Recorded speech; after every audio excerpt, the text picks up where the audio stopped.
कभी लड़ते कभी बिखरते, कभी बड़ी दूर हो जाते, कभी लड़ते कभी बिखरते, कभी बड़ी दूर हो जाते, जाने कितने रंग दिखाते ये बिखरते रिश्ते।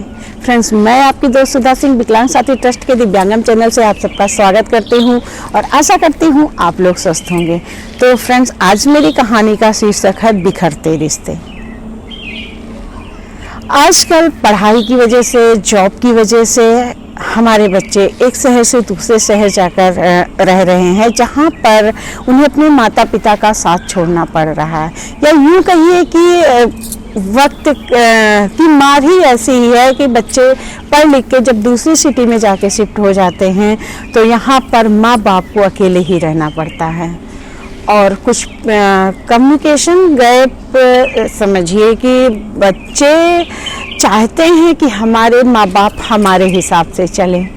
तो फ्रेंड्स, एक ऐसे हो सकता है जिन्होंने अपनी पूरी ज़िंदगी अपने हिसाब से काटी हो, उन्होंने जो परंपराएं निभाई हो, आप चाहते हो कि उन चीज़ों को छोड़ के वो आगे बढ़ें, तो ये नहीं हो सकता है। अगर वो ये कोशिश करते हैं तो ये बहुत बड़ी बात है, आप उसकी सराहना हमेशा कीजिएगा, लेकिन आप भी कोशिश कीजिएगा, थोड़ा सा आप बदल जाइए, थोड़ा सा वो चेंज हो जाएंगे, फिर फैमिली का माहौल बहुत अच्छा होगा।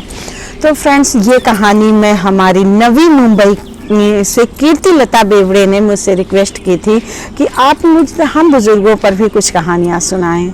आज मेरी ये कहानी बिखरते रिश्ते हमारे विचारों के मतभेद को लेकर है। तो फ्रेंड्स, मैं अपनी ये कहानी शुरू करती हूँ। बिखरते रिश्ते।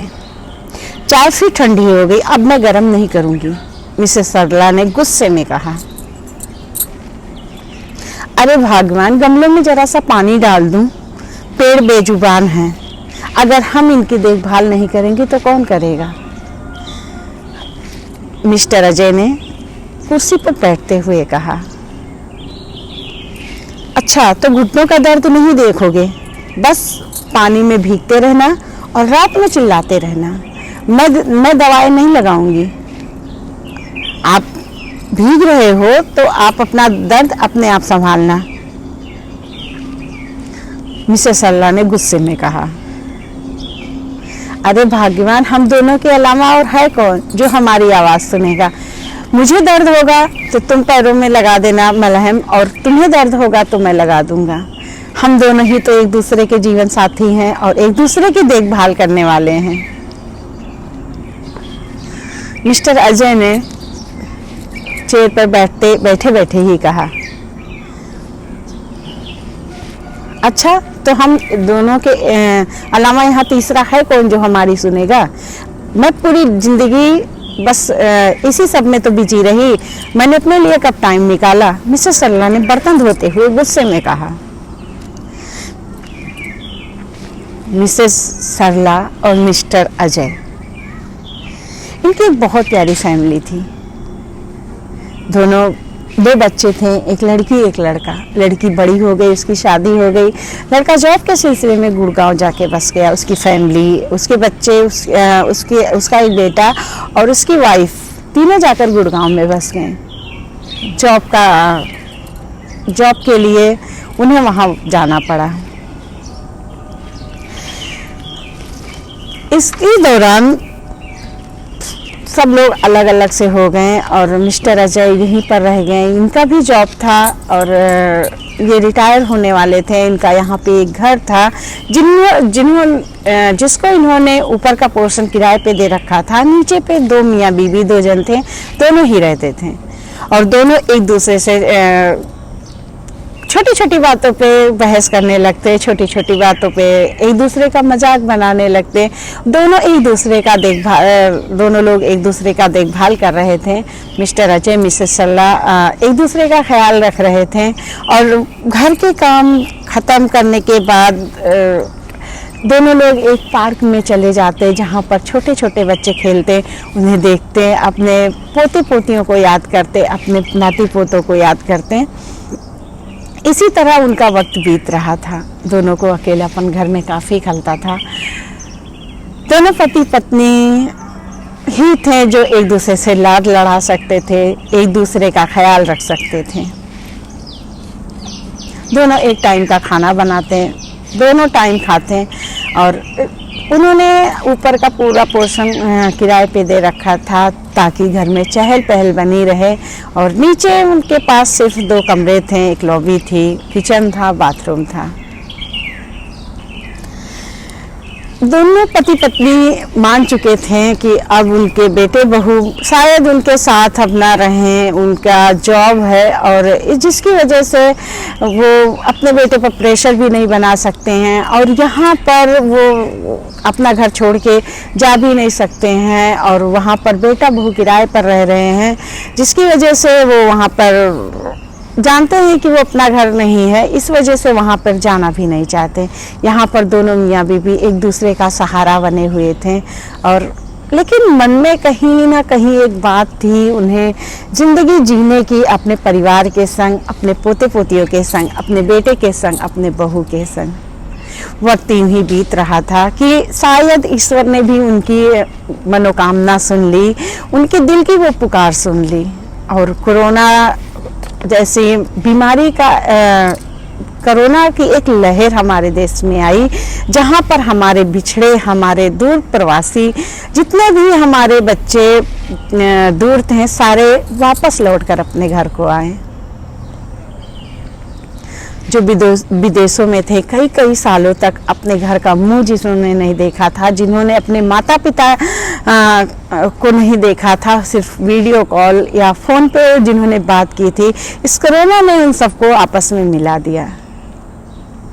इन्हीं में से एक थे मिस्टर अजय और मिसेस सरला का बेटा, जो गुड़गांव में था। उसे भी वहाँ पर लॉकडाउन लगा तो वहाँ से वो वापस घर के लिए आया और जहाँ पर उसे वर्क फ्रॉम होम के लिए कंपनी ने नोटिस दिया था।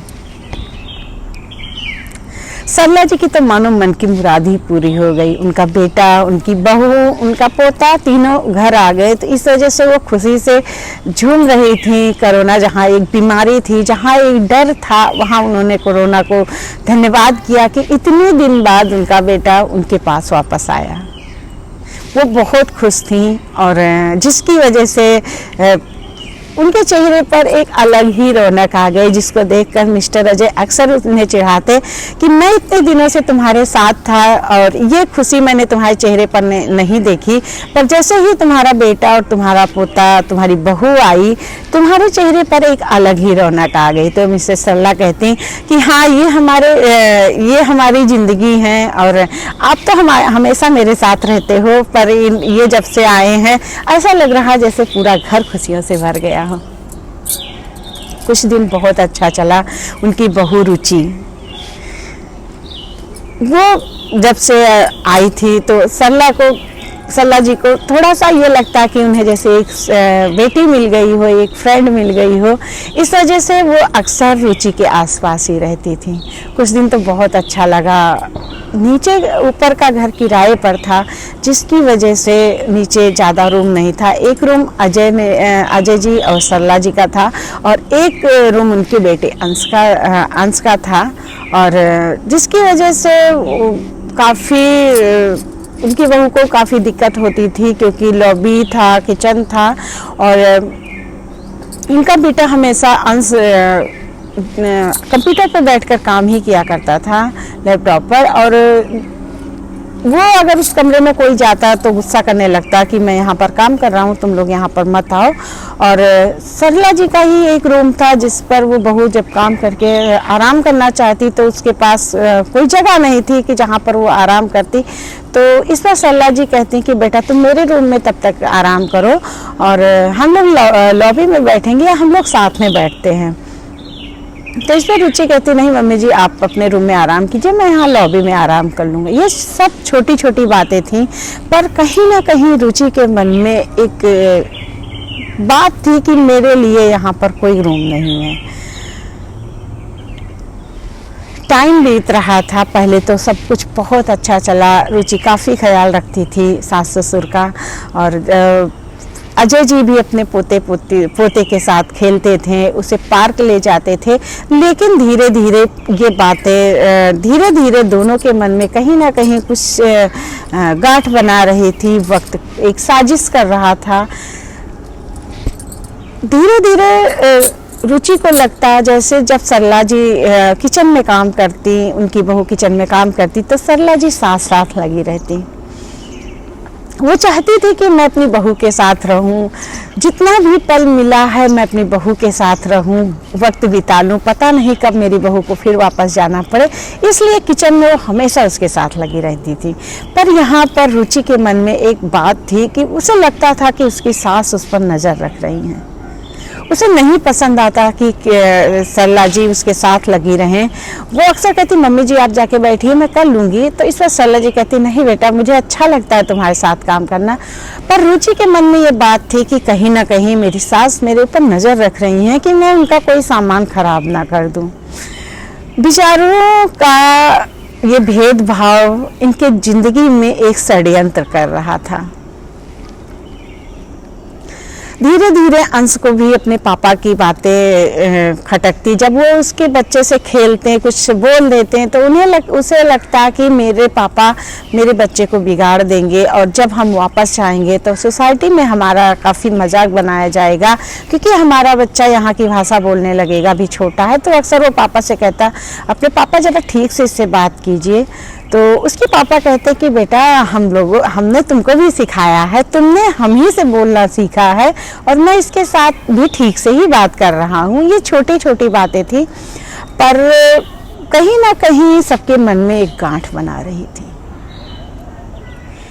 सरला जी और उनके पति अजय जी का किसी बात पर रोकना टोकना ना रुचि को पसंद आता, ना अंश को पसंद आता। पहले जहाँ पर सब लोग बहुत अच्छे से रह रहे थे, वहाँ पर अब छोटी छोटी बातों को लेकर मनमुटाव हो रहा था। इसी बीच उनकी बेटी अंशिका भी कुछ दिनों के लिए भाई भाभी के साथ रहने मायके आई। उसका भी एक बेटा था और अक्सर वो बच्चा अंश के बेटे के बराबर था। तो ये दोनों बच्चे जब खेलते आपस में तो छोटी छोटी बातों पर लड़ाई करने लगते, छोटी छोटी बातों पर बहस करने लगते, जिससे सरला जी दोनों को समझाती, दोनों को बताती, दोनों को मनाती। पर अंशिका को लगता कि मैं कहाँ यहाँ पर रहने आई हूँ ज़्यादा दिन, मैं कुछ ही दिन तो यहाँ पर रहूँगी। इस पर भी मम्मी मेरे बेटे को डांट देती हैं, उसे थोड़ा सा बुरा लगता। रुचि और अंशिका काफ़ी करीब तो नहीं थी दोनों एक दूसरे के, पर अंशिका के मन में था कि मैं अपने भाई भाभी के घर में आई हूँ, अपने मम्मी के घर में आई हूँ, तो मैं यहाँ पर मैं कोई काम नहीं करूँगी और भाभी है तो वो करके दे। पर रुचि भी पूरा दिन काम करके थक जाती थी, जहाँ पर उसे ये फील होता कि क्या दीदी थोड़ा बहुत भी हाथ नहीं बटा सकती। अंशिका को एक गिलास पानी भी लेना होता तो ऑर्डर देती कि भाभी जरा पानी ले आइएगा। ये बात रुचि को थोड़ा सा बुरा लगता कि दीदी थोड़ा अपना काम तो कर ही सकती हैं, और काम नहीं पर अपना काम तो कर ही सकती हैं। बातें छोटी छोटी ही थी, पर बातें कहीं ना कहीं बढ़ रही थी। सरला जी भी ये सारी चीज़ें देखकर दुखी होती कि उनकी बेटी भी नहीं समझ रही है और भाभी है ठीक है, तो दोनों उनको ये था कि दोनों भाभी और ननद एक दूसरे की फ्रेंड बन के रहें, एक दूसरे का हाथ बटाएं और घर में हिलमिल कर रहें। वो ना बेटी को कुछ कह सकती थी ना बहू को कुछ कह सकती थी। वो कोशिश करती थी कि दोनों के बीच सामंजस्य बना रहे, पर नियत कुछ अपना अलग ही खेल खेल रही थी। अक्सर बच्चों की बात को लेकर बहस हो जाती घर में। अंशिका गुस्सा करने लगती अपनी भाभी के ऊपर, रुचि भी कब तक बर्दाश्त करती, तो वो भी कुछ ना कुछ ऐसा बोल देती कि घर में एक टेंशन का माहौल बन रहा था। इस पर सरला जी और अजय जी बहुत परेशान हुए। वो रात में सोते टाइम सरला जी कहती हैं अपने पति अजय जी से कि मैं क्या करूं, मैं कैसे दोनों बच्चों में सामंजस्य रखूं। मैं ना मेरे लिए बहू बुरी है ना मेरे लिए बेटी बुरी है। मैं चाहती हूं कि मेरी बेटी और बहू दोनों फ्रेंड की तरह रहें। मैं ऐसा क्या करूं कि दोनों के बीच एक अच्छा रिश्ता बन जाए। तो इस पर अजय जी कहते हैं कि तुम कुछ नहीं कर सकती हो, ये रिश्ता उन्हीं दोनों को संभालना है और वो दोनों ही अगर चाहेंगी तभी ये रिश्ता सही संभलेगा। तुम अपनी बेटी से बोल दो, अंशिका से, कि थोड़ा बहुत भाभी है ठीक है, लेकिन थोड़ा बहुत वो अपना हाथ बटा ले कामों में। सरला जी कहती हैं मैं कैसे कह सकती हूँ, 4 दिन के लिए आई है, अगर मैंने कह दिया तो बुरा मान जाएगी। तो इस पर अजय जी कहते हैं वो हमारी बेटी है, उसको बुरा नहीं मानना चाहिए, और फिर हम अपने बच्चों से नहीं कहेंगे तो किससे कहेंगे। सरला जी कहती हैं कि मैं नहीं कह सकती, उसकी अब शादी हो गई है और अगर उसे समझना होगा तो वो समझ के खुद ही करेगी, नहीं समझना होगा तो कोई बात नहीं, मैं अपनी बहू रुचि को समझा लूँगी।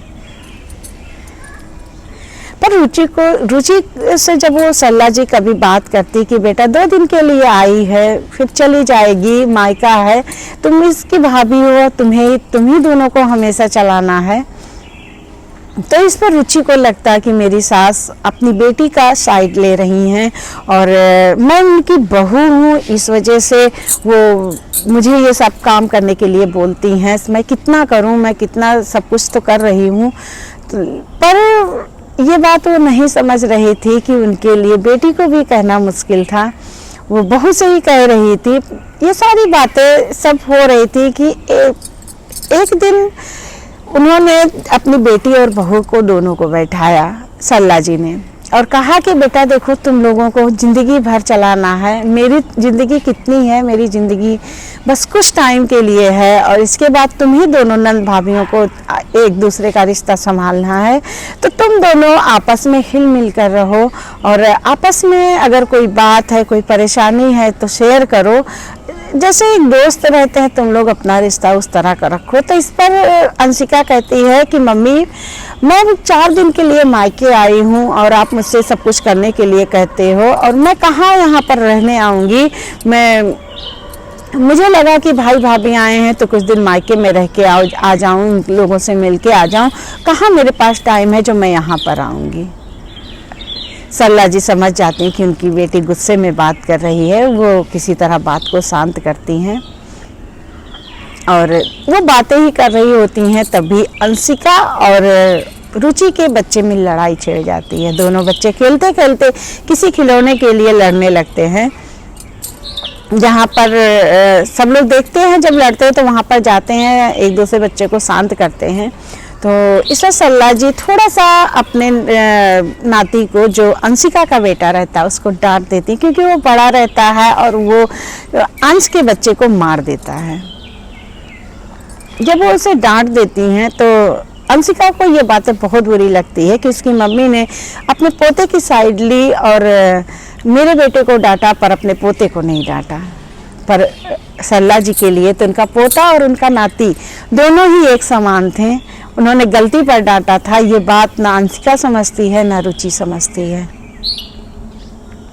वो अपने बेटे का हाथ पकड़ती है अंशिका और ले जाके रूम में 2-4 थप्पड़ लगाती है, जिसकी वजह से उसका बच्चा काफ़ी रो रहा होता है। सरला जी आती हैं, उसे छुड़ाती है, वो कहती क्या पागलपन है अंशिका, क्यों ऐसे कर रही हो तुम। तो इस बार अंशिका गुस्से में कहती है कि मम्मी मैं 2 दिन के लिए यहाँ पर आई हूँ और आप लोगों ने मेरे बच्चे को डांटा, आप लोग ये नहीं समझे कि गलती दोनों की थी, आपको दोनों को डांटना था, और कौन सा मेरा बेटा यहाँ आपके प्रॉपर्टी में हिस्सा लेने आ रहा है। तो इस पर सरला जी कहती हैं कि बेटा मेरे लिए दोनों बच्चे बराबर हैं, तुम्हारा बच्चा भी वैसे है और अंश का बेटा भी वैसे ही है, और मैंने उसकी गलती पे उसे डांटा था और तुम फालतू में नाराज हो रही हो। इस पर अंशिका काफ़ी गुस्सा करती है, काफ़ी तहलका मचाती है घर में। रुचि भी गुस्से में रहती है कि मम्मी जी जब होता है अपनी बेटी की साइड लेती हैं और ये नहीं समझती कि जो है मेरा बेटा हमेशा उस अंशिका के बेटे से डांट खाता है, वो बच्चा हमेशा मारता पीटता है, तो वो हमेशा अपने बेटी को ही साइड लेती रहती हैं। उसे ये सब बातें बहुत बुरी लगती हैं,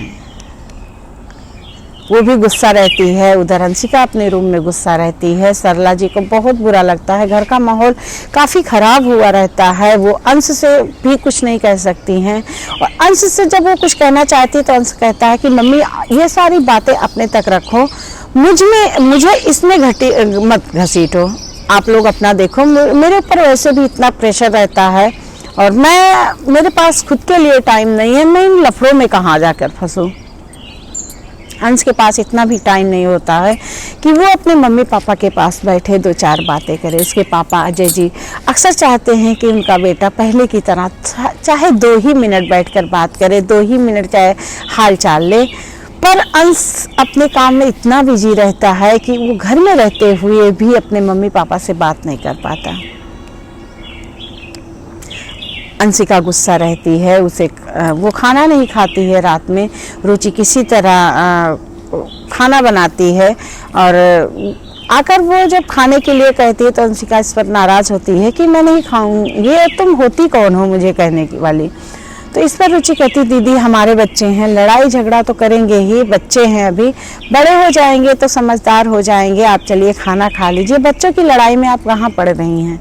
तो इस पर अंशिका कहती है कि तुम मुझसे ज़्यादा बात मत करो, मैं जानती हूँ मम्मी तुमको बहुत मानती हैं, तुमको बहुत प्यार करती हैं, तुम्हारे आने के बाद मेरी यहाँ पर इज्जत कम हो गई है और मम्मी अब तुमको मेरी जगह पर रख रही हैं और तुम कभी मेरी मम्मी की बेटी नहीं बन सकती हो, ना कभी मेरी जगह ले सकती हो। तो इस पर रुचि कहती है, दीदी मैं कोई जगह नहीं ले रही हूँ और आप इस घर की बेटी थी, हमेशा रहेंगी, मैं बहू हूँ और मैं हमेशा बहू ही रहूँगी, मैं कितना भी कर लूँ, कुछ भी कर लूँ, पर मम्मी जी के लिए मैं हमेशा एक बहू ही रहूँगी।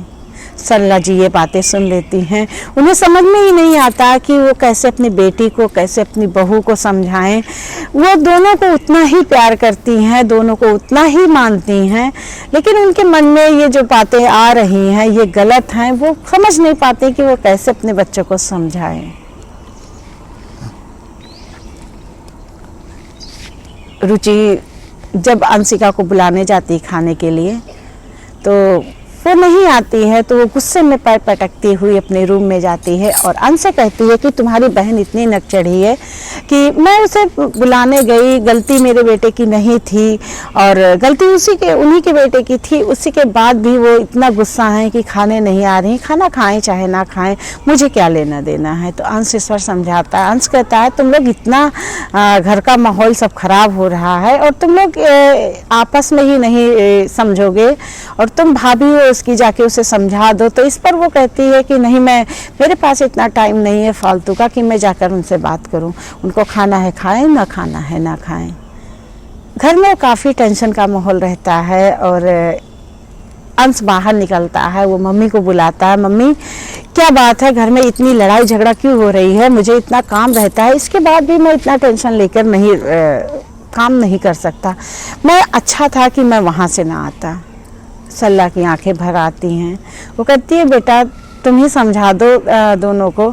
तो अंश कहता मेरे पास इतना टाइम नहीं है कि मैं इन दोनों के लफड़ों में पड़ूं और अब देख लो अपनी बेटी को और जो उससे कहो कि आके खाना खाए और ये इतना बवाल करने की कोई ज़रूरत नहीं है। मेरी पत्नी इतना मेहनत करती, पूरा दिन रुचि काम करती है, उसे समझना चाहिए कि वो इतना काम भी कर रही है, इसके बाद वो उसके गुस्सा को भी देखे।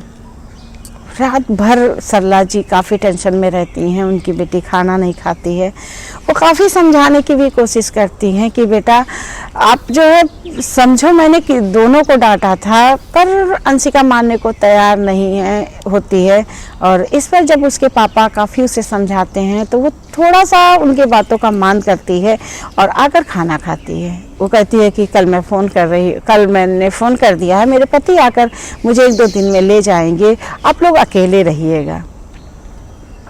सरला जी की आंखों से आंसू आने लगते हैं कि क्या एक माँ अपनी बेटी के बिना अगर वो रह रही है, या क्या एक माँ ये चाहेगी कि उसकी बेटी गुस्सा होकर उसके घर से जाए। वो अपनी बेटी को काफ़ी समझाती हैं और बहू को भी काफ़ी समझाती हैं और एक दिन ऐसे ही माहौल थोड़ा बहुत सही होता है, फिर एक दिन ऐसे ही अजय जी अंश से कहते कि बेटा थोड़ा टाइम हमारे पास बैठ जाया करो, जब से आए हो तब से काम ही पर लगे रहते हो। तो अंश कहता है कि देखो पापा, मैं नहीं आपको टाइम दे सकता, सॉरी, जो है आप जानते हैं मेरा काम कैसा है, मुझे कितना पूरा दिन बैठना पड़ता है। और फिर मैं धीरे धीरे जो है, अब सब कुछ खुल रहा है, शायद मुझे अब जाना भी पड़े वापस गुड़गांव। ये बातें सुनकर कि बेटी भी चली जाएगी और बेटा भी चला जाएगा, ये बातें सुनकर सरला जी को काफ़ी कष्ट होता है। उनकी आंखों से आंसू, उनकी आंखों में आंसू आ जाते हैं। वो फिर सोचने लगती हैं कि मैं फिर पहले जैसी अकेली हो जाऊंगी। माहौल थोड़ा सही होता है। अंशिका रुचि को पापा के समझाने पर थोड़ा थोड़ा उसके साथ हेल्प करने लगती है और फिर उसके जाने का टाइम आ जाता है, वो ससुराल चली जाती है। यहाँ पर अंश का भी धीरे धीरे माहौल अच्छा होने लगता है, कोरोना धीरे धीरे कम होने लगता है, जिसकी वजह से ऑफिस खुलने लगते हैं और फिर वापस अंश को गुड़गांव जाना होता है। अंश अपनी पूरी तैयारी करता है, पूरी पैकिंग करता है। रुचि काफ़ी खुश होती है कि वो वापस अपने घर जा रही है और वो अपने ससुराल को अपना घर नहीं मानती थी और वो कहती थी कि ये मेरा घर नहीं है, मेरी सासू जी का घर है। तो ये बातें उसने इतने दिन रहकर भी नहीं अपनाया उस घर को, और जब उसने ये न्यूज़ सुनी कि उसे वापस गुड़गांव जाना है तो वो काफ़ी खुश हो गई और उसने अपनी पैकिंग शुरू कर दी। पर सरला जी का मन अंदर ही अंदर रो रहा था कि उनके बच्चे फिर से चले जाएंगे, ये घर फिर खाली खाली हो जाएगा और सब कुछ तो इन्हीं बहू और बेटे का है और कुछ दिन हमारे साथ रहते, हमारे पास रहते। कहते ना कि मन लालच करता है, जब कुछ परिवार में कुछ मिल जाता है तो मन और लालच करता है। तो उनका मन हो रहा था कि उनका परिवार, उनका बेटा, उनकी बहू हमेशा उनके साथ रहें। अंश के धीरे धीरे अंश और रुचि के जाने का टाइम आता है। सरला जी काफ़ी दुखी रहती हैं और तो फ्रेंड्स, मैं आगे की कहानी सरला जी और रुचि जब चले जाते हैं फिर उनकी लाइफ में क्या क्या होता है, ये सब मैं आप लोगों को पार्ट 2 में सुनाऊंगी। और अगर आप लोगों को मेरी ये कहानी पसंद आए तो please like, comment and share कीजिएगा और मेरी कहानी को ढेर सारा प्यार दीजिएगा और बताइएगा कि मेरी ये कहानी कैसी है, मैंने जो लिखी है ये कहानी हमारे बुज़ुर्गों पर वो कैसी है। तो प्लीज़ आप लोग ज़रूर बताइएगा। और है ना, एक होता है कि हमारे बीच में एक कम्युनिकेशन गैप की वजह से बहुत दिक्कतें आती हैं और मम्मी पापा को बुढ़ापे में तो बहुत ज़रूरत होती है अपने बच्चों की। और जब परिस्थिति ऐसी आ जाती है, मैंने कई परिवार ऐसे देखे हैं कि जब परिस्थिति ऐसी आ जाती है तो बहुत कष्टकारक होती है, क्योंकि हमारा शरीर जवाब दे चुका होता है, हमारे अंदर काम करने की वो हिम्मत नहीं होती है। हम नौकर चाकर के भरोसे नहीं रह सकते हैं। बहुत लोग कहते हैं नौकर रख दो या मम्मी पापा को छोड़ के अलग एक नौकर रख दो, नौकर के साथ उन्हें छोड़ दो, तो वो भी कष्टकारक होता है। इंसान कितनी देर नौकर से बात करेगा और कितनी देर अपने दिल की बातें किससे कहेगा। तो मैं एक रिक्वेस्ट भी करती हूँ आप लोगों से कि अगर हो सके तो प्लीज़ अपने मम्मी पापा को साथ में रखिए, बहुत अच्छा होगा। आपको, आपके बच्चों को संस्कार मिलेंगे और आपके परिवार को एक माँ बाप का प्यार मिलेगा। तो फ्रेंड्स, मेरी ये कहानी यहीं पर भाग दो लेकर मैं फिर हाजिर होती हूँ। और आज तो भाई दूज है, आप लोगों को भाई दूज की ढेर सारी शुभकामनाएं। आप लोगों के भाई बहन का प्यार हमेशा बना रहे, क्योंकि भाई बहन एक बहुत मजबूत स्तंभ होते हैं। किसी भी सुख दुख में अगर भाई बहन साथ में खड़े हो जाएं तो कोई भी दुख आपके घर को छू नहीं सकता। तो इस भाई दूज पे आप भाई बहनों का प्यार बहुत बढ़ता रहे, और आपके भाई की उम्र लंबी हो, आपकी बहन की उम्र भी लंबी हो, क्योंकि कोई भी त्यौहार बिना भाई बहन के कंप्लीट नहीं होता है। तो और मेरे लिए तो आज काफ़ी स्पेशल डे है, और आप लोग अपना प्यार मेरे ऊपर रखिएगा। मेरा आज काफ़ी स्पेशल डे है और मुझे आप लोगों के आशीर्वाद की काफ़ी ज़रूरत है। तो आप लोग अपना प्यार आशीर्वाद मेरे ऊपर रखिएगा और अपनी ब्लेसिंग मुझे देते रहिएगा। Thank you. बाय।